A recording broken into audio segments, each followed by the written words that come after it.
Hello dear student. आज हम लोग स्क्रू जैक की एनालिसिस करेंगे कि स्क्रू जैक कैसे काम करता है, ये क्या है और इसकी इफ़िशियंसी क्या है, इसके जो वेरियस पैरामीटर्स हैं उनके बारे में थोड़ा सा हम लोग स्टडी करेंगे। ये मैंने एक फिगर बना रखा है जो आपके सामने है। इस फिगर को स्क्रू जैक का एक बहुत सिंपल सा फिगर है, बट स्क्रू जैक पहले आप समझ लिए होता क्या है। Screw jack is used to lift a load or lower the load. Means it is very, I think it's a very simple example is your car screw jack. When you want to change tires, you need a screw jack to raise your car body up to certain level. तो ये जो हमारा screw Jack है, ये इसका use क्या है? इसका यूज़ है कि हम बहुत कम एफर्ट से एक हैवी चीज़ को लिफ्ट कर सकते हैं। समझ रहे हो आप? तो उसी चीज़ को इस मशीन से, इस जो इक्विपमेंट आपको दिख रहा है, इस इक्विपमेंट का यूज़ करके आप ये काम कर सकते हो। अब इसके कंस्ट्रक्शनल फीचर को देख लो। ये एक सिंपल फिगर है, ये फिगर डिफरेंट भी हो सकता है। जनरली आपके कार में जो होता है वो आपको कुछ इस तरीके से मिलेगा, जिसमें इस तरह मैं बना दे रहा हूँ, इस शेप में होता है। और जो स्क्रू रॉड होता है वो इसके बीच में होता है, यानी नट्स जो लगे, जो जिसकी वजह से आपका सिस्टम जो है वो अप एंड डाउन होगा, वो कुछ इस तरीके से होगा। और यहाँ पे कप लगा रहेगा, नीचे बेस रहता है। तो ये आपकी कार में होता है। आप ये फ्रेम है जिस फ्रेम पे आपकी पूरी बॉडी होगी। यही फ्रेम एक्सटेंड करता है जब आप क्या करते हो, अपने इस जो स्क्रू रॉड है इसको आप घुमाते हो। तो और ये कप है जिस पे सपोर्ट है, एक तरीके से इसी सपोर्ट पे आप बॉडी का फ्रेम रखते हो। तो ये तो हमारा कार में जो सिंपल होता है उसका फिगर है। बट आपको हम एक बहुत ही जो सिंपलेस्ट फॉर्म है उसको मैंने यहाँ पे रिप्रेजेंट किया है। तो you don't have to worry about it, just understand the principle and it will be same for all kind of and all the shape of screw jack. So what is happening here, just watch in this figure. यहाँ पे जो yellow colour का, यहाँ पे नीचे आपको orange colour का, ये क्या है, ये एक इनका बेस है। बेस मीन्स कि जिस पे आपकी जो है पूरा जो आपके आई थिंक जो हॉरिजॉन्टल सरफेस के संपर्क में आए, यानी जो फर्म रिजिड वॉल होगी या जो आपका बेस होगा, फ्लोर होगा, उस पे से ये लेग्स हैं जिनको हम बॉडी बोल रहे हैं। ये लेग्स जो है या बॉडी जो है एक नट से कनेक्टेड है। जो हैज्ड पोर्शन है ये किसको रिप्रेजेंट कर रहा है? एक नट को रिप्रेजेंट कर रहा है। और इस नट में थ्रेड कटे हुए हैं जो कि इस स्क्रू रॉड, ये जो आप देख रहे हो ब्लू कलर में, ये क्या है? स्क्रू रॉड है। इसमें स्क्वायर थ्रेड बना हुआ है, उनके लिए एक नट की तरह काम करता है ये वाला हिस्सा। इस स्क्रू रॉड के ऊपरी हिस्से पे आप देखो कि कॉलर लगा हुआ है, इसे आप देख सकते हो, ये कॉलर है। और ये कॉलर एक लीवर से कनेक्टेड है। और ये लीवर पे आप एंड पे क्या करते हो? आप फोर्स अप्लाई करते हो। तो आपको काफ़ी इजी होता है आपको ये घुमाना। आपको बहुत कम एफर्ट्स में आप इसे ऊपर नीचे कर सकते हो। And W would be the load which you want to lift और लोअर। तो यहाँ पे जो W है वो बहुत ज़्यादा होगा और उसे आप अपने P से, यानी जो आपका एफर्ट है, उससे आप इसे उठा सकते हो, लिफ्ट कर सकते हो। इसमें आपको जो मैकेनिकल एडवांटेज मिलेगा वो काफ़ी ज़्यादा होता है। आप खुद ही कंपेयर कर सकते हो कि जो आपकी कार होती है वो काफ़ी हैवी होती है, बट आप बहुत लिटिल एफर्ट से by simply rotating your screw rod with lever you can raise your car. Okay. और जबकि कार आपकी क्या है? कार आपकी काफ़ी हैवी होती है। तो ये इसका एडवांटेज है, ये इसका वर्क है। अब ये काम कैसे करता है इसको लेके हम लोग स्टडी करेंगे आज यहाँ पे। पहली चीज़ जो हमें याद रखनी है वो ये कि जो working principle of screw rod है, ये क्या है? ये सेम है जैसे इंक्लाइंड प्लेन पे जो हमारा फ्रिक्शन होता है उससे काफ़ी सिमिलर है, वैसा ही है जैसा उस पर होता है। तो एनालिसिस हम लोग स्टार्ट करते हैं। उसके लिए करेंगे क्या, मैं आपको यहाँ पे एक छोटा सा सिस्टम बताता हूँ।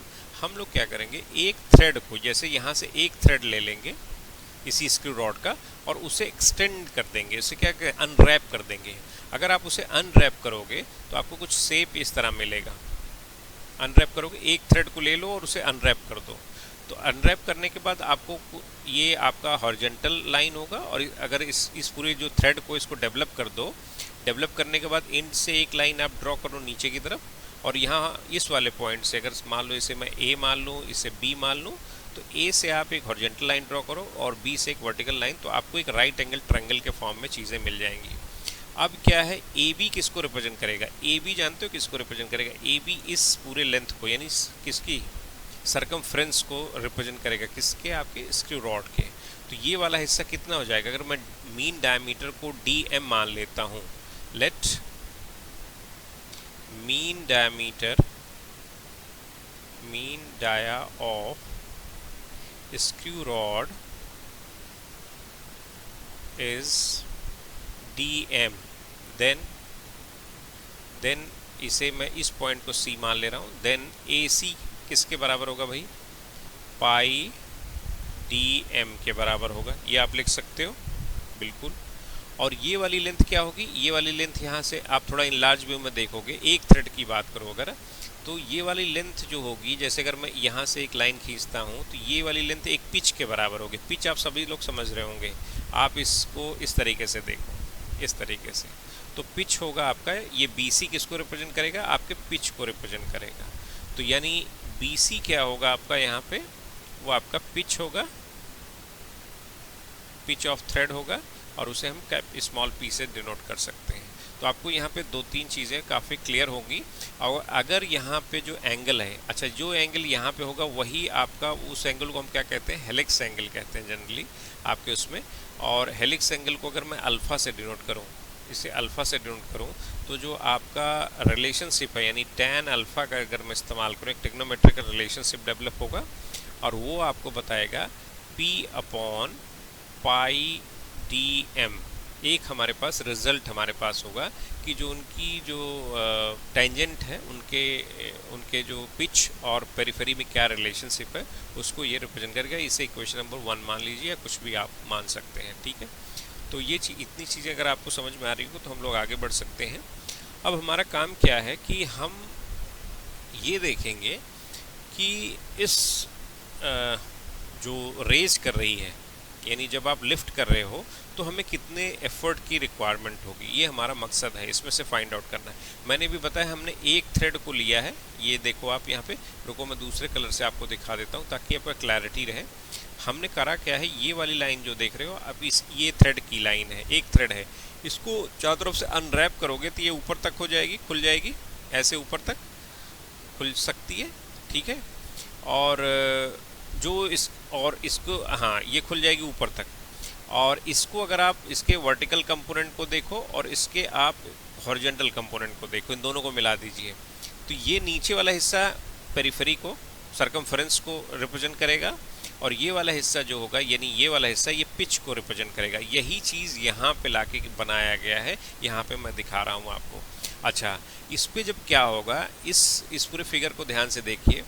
जब आपका लिफ्ट करोगे, यानी ऊपर की तरफ लिफ्ट करोगे, तो इस लोड जो होगा, लोड को अगर मैं एक छोटा सा ब्लॉक मान लूँ, यही लोड आपका क्या हो रहा है, यही लोड आपका क्या हो रहा है, मूव कर रहा है। यानी अब ये पूरे संपर्क में होगा ना, पूरे फ्रिक्शन होगा इस पे, यानी लोडिंग किस पे होगी, इन्हीं थ्रेड्स पे होगी। तो मैं एक छोटे से ब्लॉक के थ्रू इसको रिप्रेजेंट करूँ तो इस ब्लॉक का मोशन होगा कहाँ, किस डायरेक्शन में, जो मैंने यहाँ पे दिखाया है। यानी अब ये ब्लॉक ऊपर की तरफ चढ़ेगा। जब आप लिफ्टिंग करोगे तो आपको ये ब्लॉक ऊपर की तरफ, लिफ्टिंग कैसे होगा, एक एफर्ट के थ्रू होगा। एफर्ट कहाँ लग रहा है, आपका एफर्ट यहाँ पे लग रहा है, P, आप एक P एफर्ट लगा रहे हो, मोशन इधर हो रहा है। फ्रिक्शन फोर्स कहाँ होगा, आपके इस डायरेक्शन में फ्रिक्शन फोर्स होगा, तो μr होगा। इस जो लोड है, जो सिंबॉलिक लोड मैंने यहाँ पे दिखाया है, इसका रिएक्शन क्या होगा, इसका रिएक्शन होगा आपका अपवर्ड डायरेक्शन में। और इसका वेट जो होगा W, यानी जो लोड है जिसको जो हमें रेस करना है, वो कहाँ पे काम करेगा, वो आप सभी समझ सकते हो, वो नीचे डाउनवर्ड डायरेक्शन में काम करेगा, W, ठीक है। ये एंगल अल्फ़ा है, तो ऑब्वियसली ये वाले एंगल जो हो गए वो भी अल्फ़ा होगी ट्रिग्नोमेट्रिक रिलेशनशिप से। तो आपको यहाँ पे एक अच्छा रिएक्शन को मैं ऊपर दिखा देता हूँ ताकि कन्फ्यूज़न ना हो। ये रिएक्शन R है, यही रिएक्शन है, ये रिएक्शन R है। अब आपके पास एक सिस्टम आ गया फोर्स का जिसमें ये सारी चीज़ें हो रही हैं। तो यहाँ पे P एफर्ट अप्लाई हो रहा है, मोशन यानी लोड का मोशन किस तरफ है, ऊपर की तरफ है। और इन्हीं जो स्लाइडिंग हो रही है, यानी जहाँ फ्रिक्शन का जो सरफेस है वहाँ पे मोशन किस तरह हो रही है, उसको यहाँ पे रिप्रेजेंट कर रहा है। अब आपके पास चीज़ें सामने हैं आपके। अब इसी पे पूरी एनालिसिस होगी। जो हमने छोटा सा फिगर बना लिया है, ये फ्री बॉडी डायग्राम हो गया। एक थ्रेड के ऊपर कैसे लोड्स काम कर रहा है उसका एक आपका क्या हो गया, फ्री बॉडी डायग्राम। इसी को लेके अब हम आगे हमारा डिस्कशन होगा, हमारा जो है सिस्टम होगा कि हम काउंट करेंगे या कैलकुलेट करेंगे कि हमें एफर्ट की रिक्वायरमेंट कितनी होगी अगर मेरा थ्रेड जो है वो या लोड को मैं लिफ्ट कर रहा हूँ। ओके, तो फिगर को एक बार मैं फिर से बना ले रहे हैं, हमारे लिए काफ़ी इजी होगा फिगर को बनाने पे। जैसे फिगर क्या है, ये है, ये मान लो अल्फ़ा है, यहाँ पे लोड को मैंने सिंबॉलिक एक लोड दिखा रहा हूँ, सी। ओके, इस लोड का जो वेट है वो कहाँ पे काम कर रहा है, यानी जो वेट आप रेज कर रहे हो वो इस तरीके से है। ये वेट जो है इसका कंपोनेंट निकालने के लिए मुझे अल्फ़ा की ज़रूरत पड़ेगी, जो मैं ट्रिग्नोमेट्रिक रिलेशनशिप से देख सकता हूँ। इस वेट का लिफ्ट अपवर्ड डायरेक्शन में है, इसलिए मोशन इस डायरेक्शन में होगा लोड का मोशन। तो जब लोड का मोशन ऊपर की तरफ है तो ऑब्वियसली इसमें जो फ्रिक्शनल फोर्स होगा उसका डायरेक्शन ये होगा, यानी म्यू आर होगा। आर कहाँ मिलेगा, जो लोड की जो हमारा वेट है यानी जो ब्लॉक है, उस ब्लॉक को मैं अगर इस कलर से शो कर दे रहा हूँ आपके लिए डिफरेंस करना इजी होगा। अब बताइए मुझे लोड कहाँ, इस पे जो रिएक्शन कहाँ होगा, सरफेस के परपेंडिकुलर। तो सरफेस के परपेंडिकुलर रिएक्शन ऊपर की तरफ होगा, इसे मैं आर मान ले रहा हूँ। अब आपके पास मोर और लेस आपकी चीज़ें क्लियर हैं। एफर्ट जो मैं अप्लाई कर रहा हूँ जिसकी वजह से ये ऊपर जा रहा है वो इस तरीके से काम कर रहा है, यानी पी जो आप अप्लाई कर रहे हो, पावर जो अप्लाई कर रहे हो, ये वाली एंगल कितनी होगी, इसे अगर आप फाइंड आउट करते हो तो ये वाला भी एंगल क्या हो, ये कितना है आपका, ये अल्फ़ा है, तो ये वाली हिस्सा क्या होगा 90 माइनस अल्फ़ा, और ये क्या हो जाएगा, अल्फ़ा हो जाएगा। तो again this angle is alpha. अब आपके पास एक फ्री बॉडी डायग्राम हो गया, सारे फोर्सेस जैसे काम करते हैं। ये मोशन के सिस्टम को मैं थोड़ा सा और ऊपर कर देता हूँ, ठीक है। अरे सॉरी, ये क्या हो गया, ठीक है। आपका पूरा फोर्स इस तरीके से ये रिएक्शन काम कर रहा है, ये आपका P हो गया और ये आपका W हो गया। आपके पास जो एंगल्स हैं वो भी क्लियर हैं, आपको कहाँ कहाँ पे कौन से फोर्सेस लग रहे हैं, ठीक है। तो ये आपका सरफेस हो गया। फिगर आई थिंक सभी को समझ में आ रहा होगा। ब्लॉक थोड़ा बिगड़ सा गया है, उसको हम फिर से बना देते हैं। ये हमारा ब्लॉक था, ठीक है, ब्लॉक था। ब्लॉक को मैंने एक कलर दिया था, उस कलर को हम लोग कर लेते हैं, हमारे लिए इजी होगा। ये सिस्टम था जिस तरीके से था। अब आपको चीज़ें फिगर में बहुत क्लियर हैं, होनी चाहिए। अब जब आप ब्लॉक को रेस कर रहे हो, यानी जब फोर्स अप्लाई कर रहे हो, तो किसी पर्टिकुलर मोमेंट पे हम जितने भी इक्विलिब्रियम फोर्सेस हैं जो ब्लॉक को इक्विलिब्रियम में रखने की कोशिश करें, उनको कंसीडर करेंगे।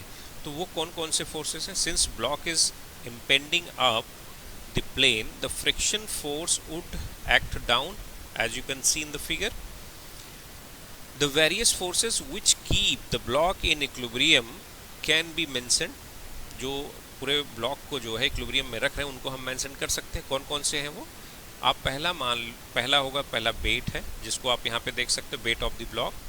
सेकंड है रिएक्शन, जो आप देख सकते हो फिगर में। ट्रैक्टिव फोर्स, यानी जो आप जिस फोर्स के थ्रू आप ऊपर की तरफ ले जा रहे हो वो P है। और फ्रिक्शनल फोर्स, यानी फोर्थ जो फोर्स है वो फ्रिक्शनल फोर्स है, यानी फ्रिक्शनल फोर्स है जो पिक्चर में है, जो काम कर रही है और जिसकी वजह से ये स्क्रू मशीन जो आपका स्क्रू जैक है वो स्क्रू जैक है। अदरवाइज अगर फ्रिक्शन नहीं हो तो स्क्रू जैक का कोई मतलब या मीनिंग नहीं है। तो वी कैन राइट इट। तो ये हमारे पास इतने फोर्सेस हैं, इन्हीं को लेके अब मेरी एनालिसिस होगी। अब मेरा काम क्या होगा, हम फोर्स को क्या करेंगे, एक प्लेन यानी रिजॉल्व करेंगे सारे फोर्सेस को एक प्लेन परपेंडिकुलर, इनके परपेंडिकुलर एक्सेस के अराउंड हम सभी को रिजॉल्व करेंगे। उसके लिए हम करेंगे क्या कि हम एक अप्रोच लेंगे। अप्रोच क्या है हमारा, कि हम इसी सरफेस पे जो इंक्लाइंड सरफेस है, इसी को मैं इंक्लाइंड सरफेस को मैं एक्स एक्सिस मान लेता हूँ, यानी ये वाला हिस्सा जो है ये क्या हो गया, एक्स एक्सिस हो गया। और जो ऊपर की तरफ जा रहा है यानी रिएक्शन के डायरेक्शन में जो जा रहा है, इसको मैं क्या मान लूँगा, वाई एक्सिस। ओके, यानी ऑब्वियसली अगर दो एक्सिस आपके क्लियर हो गए तो इसके नीचे वाला जो होगा वो नेगेटिव वाई एक्सिस में गया, और इधर जो पीछे की तरफ वाला डायरेक्शन होगा ये आपका नेगेटिव आपका एक्स एक्सिस हो गया। तो अगर आपको ग्रीन कलर वाली ये जो लाइन दिख रही है ये आपके एक्सिस को शो कर रही है। अब इसी एक्सिस के अलोंग मैं सारे फोर्सेस को क्या करूँगा, रिजॉल्व करूँगा, और चूँकि they are in equilibrium, since they are in equilibrium, so obviously the summation of algebraic sum of all the forces should be 0, and that principle we can utilize to find out the value of P. So let's use this principle, resolving the force along the axis and perpendicular to the plane. दोनों तरफ आप करने के देखते, तो पहला मैं लिख रहा हूँ, पहला है P को है तो P cos अल्फा, P का इस डायरेक्शन में यानी इस P फोर्स का इस x डायरेक्शन में कंपोनेंट क्या होगा आप लिख सकते हो, it will be equal to P cos alpha minus mu R, नीचे की तरफ है इसलिए मैं माइनस कर रहा हूँ, माइनस म्यू आर, W जो है W साइन अल्फा, इस W का कंपोनेंट देखो आप, इस W का कंपोनेंट इस डायरेक्शन में यानी इस डायरेक्शन में जाओगे तो क्या हो जाएगा, W साइन अल्फा, कंपोनेंट निकालना हम लोगों ने सीखा था, तो W sine alpha this will be 0 equal to 0, और इससे यहाँ से एक रिलेशनशिप निकल के आ जाएगा, उसे हम कर सकते हैं P cos alpha equal to 12 W sine alpha plus mu R, इसे आप एज इट इज़ रहने दीजिए। फिर नेक्स्ट वाले को देखेंगे, यानी परपेंडिकुलर डायरेक्शन में, प्लेन के परपेंडिकुलर डायरेक्शन में अगर मैं रिजॉल्व करता हूँ तो R minus W cos alpha लिख सकते हैं हम लोग। कॉस अल्फ़ा कैसे, क्योंकि आपका जो W है वो डाउनवर्ड डायरेक्शन में काम कर रहा है, तो उसका कंपोनेंट डाउनवर्ड डायरेक्शन में प्लेन के रिस्पेक्ट में देखना, ग्रीन लाइन के रिस्पेक्ट में, ओके। सो माइनस नेक्स्ट वाला P के रिस्पेक्ट, P भी डाउनवर्ड डायरेक्शन में इसलिए माइनस होगा, तो P साइन अल्फा होगा, साइन अल्फा होगा इक्वल टू 0। अच्छा, अल्फ़ा जो है वो हेलिक्स एंगल है, ध्यान रखना, अल्फ़ा क्या है, हेलिक्स एंगल है, जो थ्रेड जिस एंगल से उस पर रैप्ड है, किस पे, स्क्रू पे, उसी को रिप्रेजेंट करता है, okay.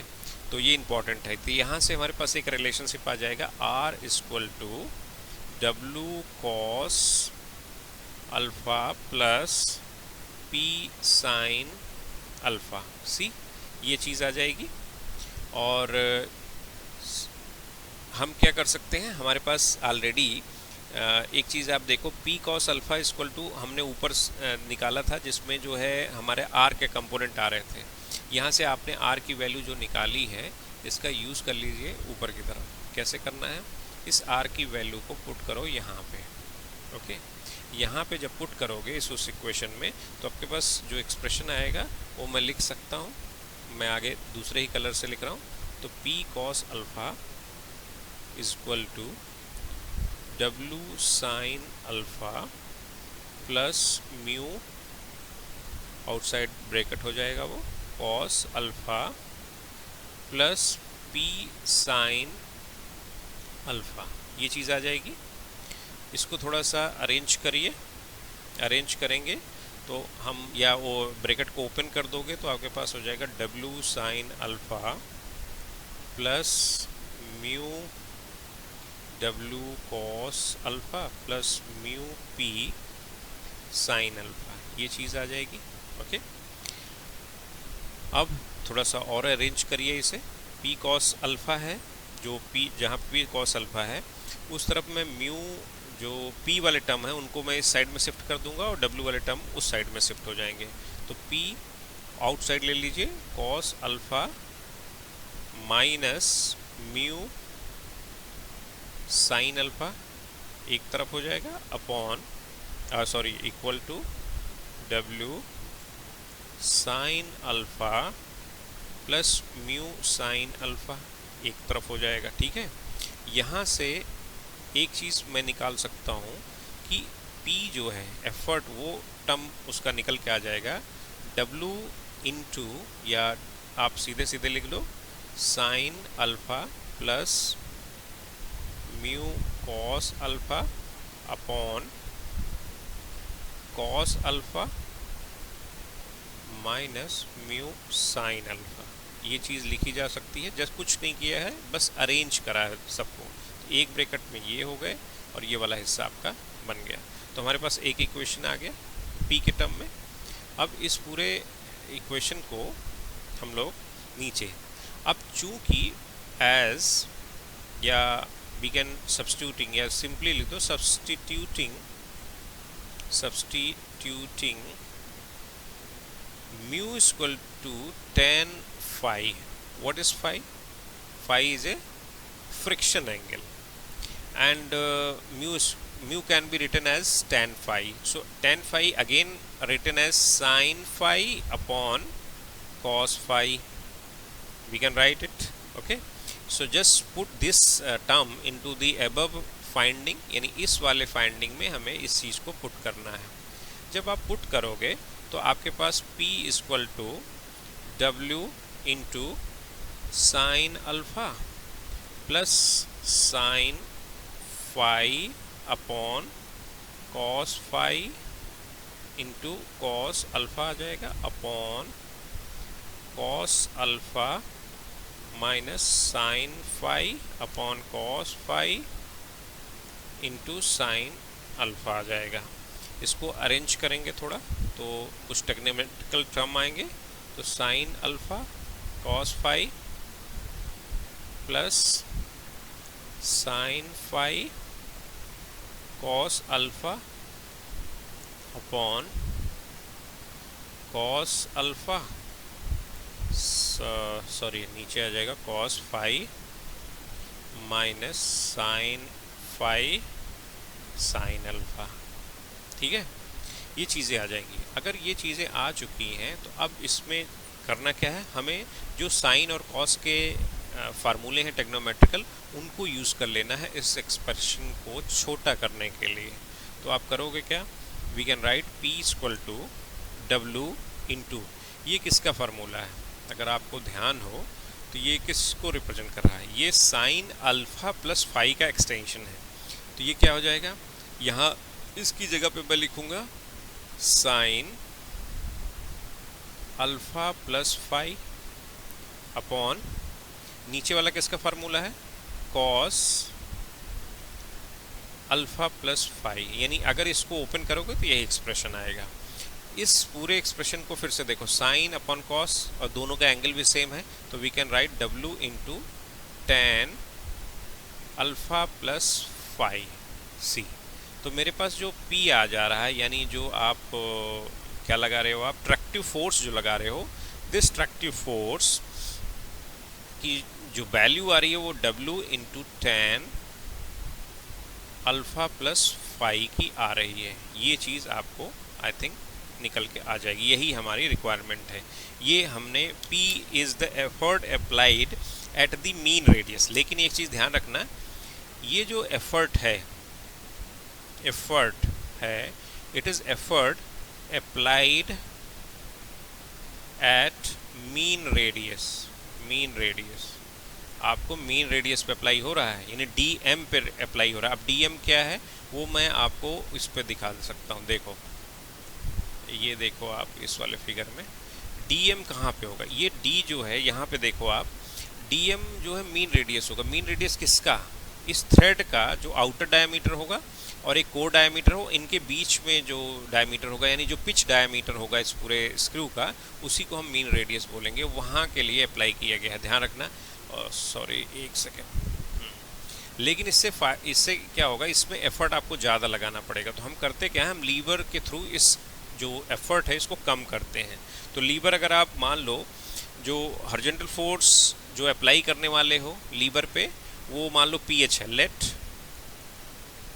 PH is horizontal force applied at the end of the handle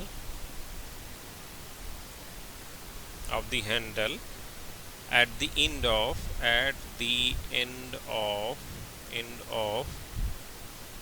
the handle sorry दोबारा मैंने लिख दिया applied at the hind of Henle, तो आप इसे हटा दो, कोई मतलब नहीं। ठीक है, ओके। तो फोर्स है ये हॉरिजेंटल फोर्स, सॉरी एक सेकेंड, ये हॉरिजेंटल यहाँ पे फोर्स लिखा था मैंने। ठीक है, और एल क्या है? एल तो मैंने बताया था लेंथ ऑफ द हैंडल है या लेंथ ऑफ द लीवर है, लेंथ ऑफ हैंडल है, अभी ऊपर आपने देखा था फिगर में। तो क्या होगा कि we can write P H into L, यानी जो अट्रैक्टिव फोर्स है उसको मोमेंट से के थ्रू आप उसे मिनिमाइज करने की कोशिश करेंगे, एंड पी जो एफर्ट है वो मल्टीप्लाई हो जाएगा डी एम बाई टू। जो यहाँ पे फोर्स अप्लाई कर रहे हो यानी जो मोमेंट है उसको मैं इस मोमेंट से मैनेज करने की कोशिश कर रहा हूँ ताकि मेरा जो एफर्ट है वो कम हो जाए। तो यहाँ से पी एच हम लिख सकते हैं, क्या लिख सकते हो आप? पी की जगह पे क्या लिखोगे? W D M upon two L into tan alpha plus five आप लिख सकते हो। यही आपको क्या फाइनल आपके उसमें आएगा। हालांकि ये आपका इसी के थ्रू हम एफिशिएंसी निकालेंगे, ऊपर वाले जो ट्रैक्टिव फोर्स का फार्मूला है, बट पीएच जो है जब लीवर लगाओगे या जिस तरह का लीवर लगाओगे जितना एल होगा तो पीएच उतना ही कम होगा। ध्यान रखना इसकी, इस पूरे सिस्टम को समझो आप, तो आपके लिए काफ़ी इजी होगा सिस्टम को समझना। ये आपका फोर्स है जो आपको एफर्ट अप्लाई करने वाले हैं, जो अपने हाथ से लगाने वाले हो। तो अगर एल लंबा होगा यानी जितना बड़ा होगा, ये वाली वैल्यू जितनी बड़ी होगी वो आपका इतना कम होगा, और जितना कम करते जाओगे ये फिर इसकी वैल्यू बढ़ती जाएगी।